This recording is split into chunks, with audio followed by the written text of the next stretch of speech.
بریکوټ سیول هسپتال ته راوړی شوي ول. په دې کې یو کس چې دی هغه مونږ ریفر کړو د 1122 په ذریعه باندې سید شریف ته. بریکوټ اوورال صورتحال چې دی دا وخت الله خیر کړی دی. مونږ تر د لنډاکي نه د پیر بابا روډ او داسې نور چې دی دا هسې مریض دی که دا ګبراهټ نه بل یو مریض رالو او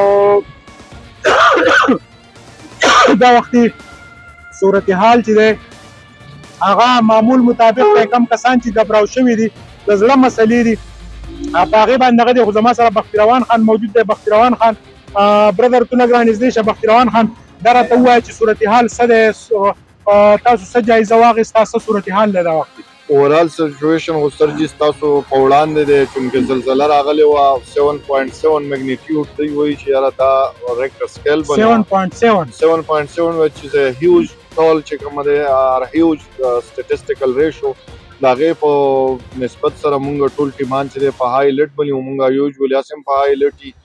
زمونږ ریسکو 112 درې ټیمان چې کومه دی مونږ په تحصیل په ریکورډ کې د ډي او صاحب او د ډي سي صاحب د هدایاتو مطابق تشکیل کړو او مونږ تاسو سره چې کومه دی د تحصیل په ریکورډ چې کوم فرنټیرز دي یا سرحدات دي هغه مونږ چک کړلو او تر دې دمه چې دی 15 کسان زمونږ د وړاندې دا اوس هم یو کیس رالو ویورز نو دوی خپله حوصله چې کومه دی دغه کړې بایللې یا مطلب دا دی دوی ګبراهټ چې دی یا ویره چې دی محسوسه کړې دی نو هغه څه کسان داسې وو چې هغه دلته استعمال کېدل نو هغه مینګورې ته چې کومه دی مونږ د ریسکو 112 امبولانس کې چې دی هغه شفټ کړلو.